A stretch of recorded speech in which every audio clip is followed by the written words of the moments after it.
kalikasan, kay Jesus magdaan, upang kayo'y masiyahan. Hangin ang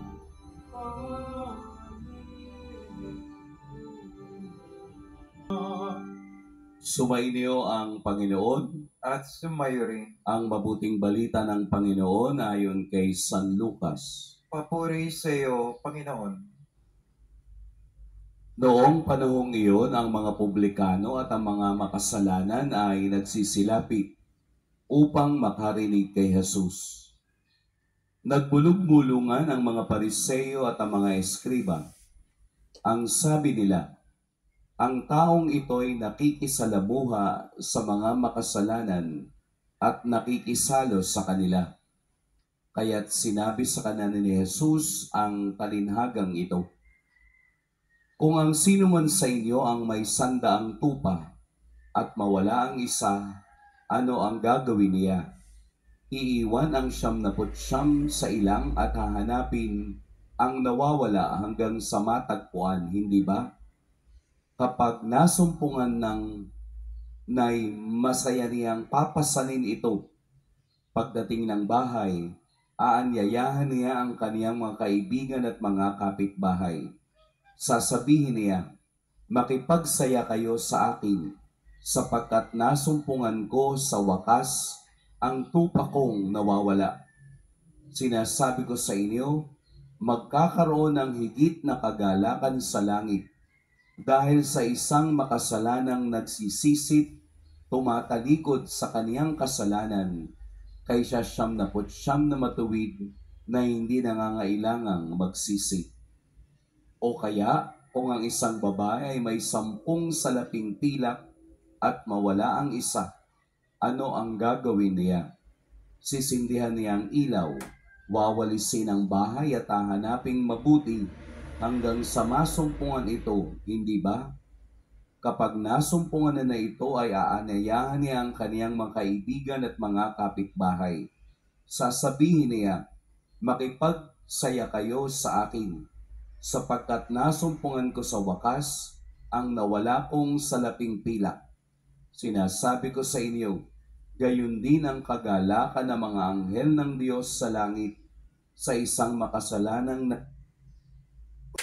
ibig sabihin ng isang makasalanang nagsisi at bumalik sa kaniyang buhay sa pamamagitan ng 2 talinhaga. The parable of the lost sheep and the parable of the lost coin. Parehong nawala, pero parehong nakita. Ito ay pagsasabuhay ng kasaysayan ng kaligtasan ng tao ayon doon sa kaniyang pagkaunawa. Ang tao from the very beginning kasama tayo ay palaging nawawala. Tayo ay kasama sa kwento ni Jesus na isang tupang nawawala. Hindi dahil sa hindi mahalaga ang 99. Para kay Jesus, ang bawat isa ay mahalaga. Kaya nga napakaganda ng pagsasalarawan ng mabuting pastol na kaniyang inilagay sa kaniyang balikat upang ibalik sa karamihan at magsaya dahil nakita niya ang nawawala. Ito tayo na palaging inilalagay ni Jesus sa kaniyang balikat bilang isang suwail at laging nawawalang tupa. Kailan tayo titigil tumakbo? Kailan tayo titigil umalis sa karamihan? Pero ganun pa man, takbo man tayo ng takbo, hindi tayo makaliligtas sa Diyos. Hahanapin pa rin niya tayo. Siya pa rin ang magiging daan upang mabalik tayo sa tunay na kawan. Sa 2 talinhaga o parable, ang babae ay sumisimbolo sa inang simbahan. Ang nawawalang pilak ay sumisimbolo sa atin na mahalaga ang bawat isa sa inang simbahan upang bumalik at palaging nasa kawan at kumpleto sa paningin ng Diyos. Araw-araw po tayo nagkakamali. Lahat tayo mayroong story ng pagiging makasalanan.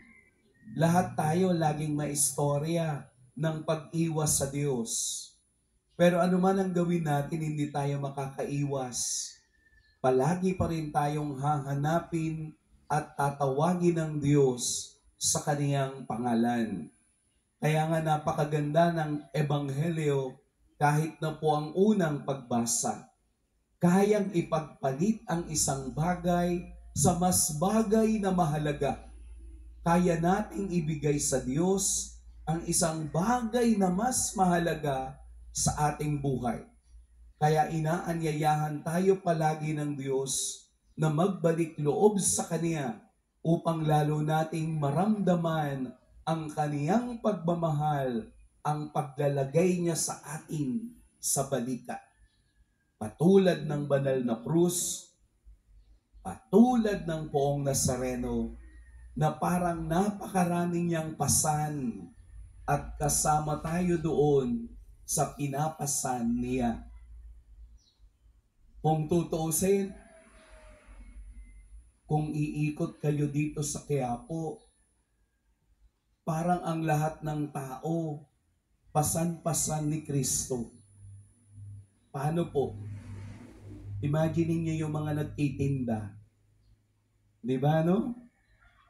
Kung wala ang Quiapo, wala silang kita. Walang bibili sa kanila. So, pasan-pasan sila ni Kristo. Yung ordinaryo mga nagtitinda ng tubig, bakit sila nandyan? Kasi alam nila may bumibili. Alam nila may kita sila. Yung mga yan, pasan-pasan ni Kristo. Dahil kay Poong Jesus Nazareno, ang araw-araw nila ay nabibigyan ng kahulugan. Nung isang araw, dumadaan ako dyan May dalawang tindera na nag-uusap. Ang sabi nung isa, nag-abuloy ka na ba? Sabi ng isa, hindi pa. Ay, hindi ka magkakaroon ng kita ngayon. Kasi hindi ka nag-abuloy. Ang ibig sabihin is, nagbigay ka na ba ng limos sa kahit sino mang makita mo dyan?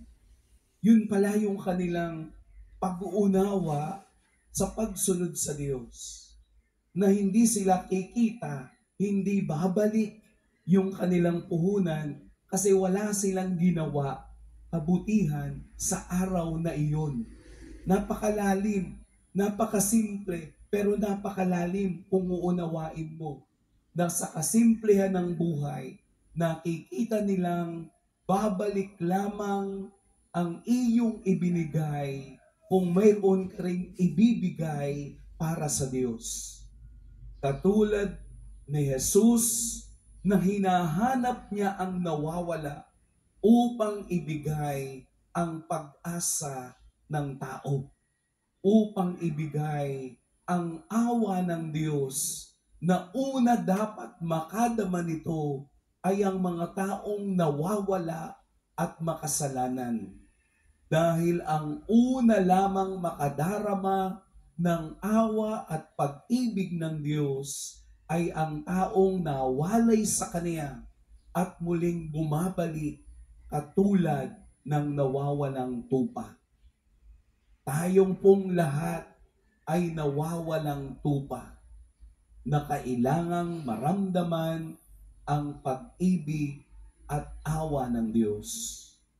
Huwag tayong manghinayang na mawalan ng bagay na mahalaga sa atin, pero bibigyan pala tayo ng Diyos ng mas mahalaga pa doon sa mga bagay na nawala.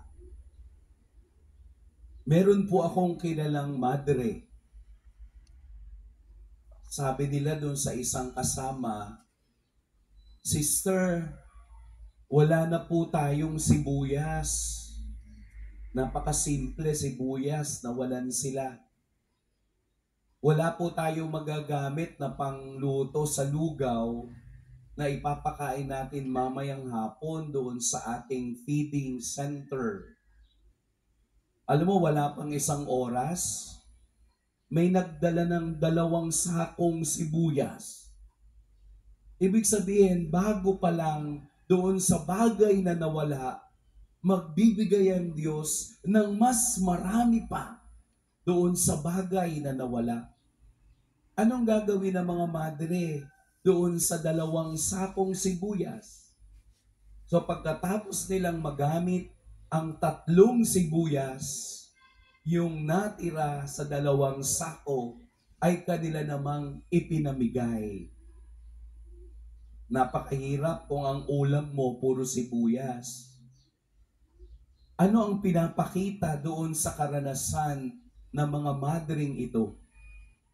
Na ang bagay na nawawala ay ipinapalit ng Diyos kung ito ay ating hinihingi ng may pananampalataya. Huwag kayong manghinayang na mawala ng 5 piso upang ilagay sa ating buslo. Yung 5 piso na yan, napakarami ng napapakain tuwing Huwebes ng umaga.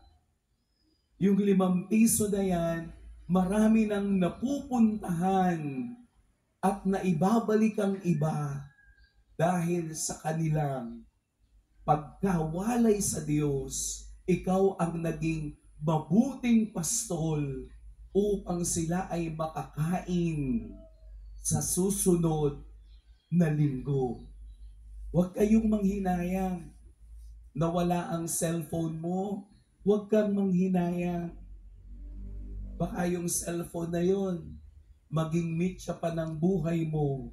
Kaya ngayon pa lang, nawala na. Nawalan ka ng kaibigan, okay lang yun. Papalitan ng Diyos na mas mabuti at maunawaing kaibigan. Huwag tayong manghinayang na mawala dahil sa pagkawala doon natin matatagpuan ang pag-ibig at awa ng Diyos. Let us let loose in the presence and love of God. Dahil ang taong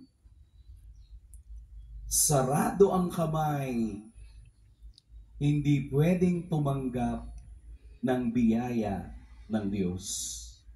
Mag-iingat po kayo ngayong araw. Pagpalain tayo ng Poong May Kapal.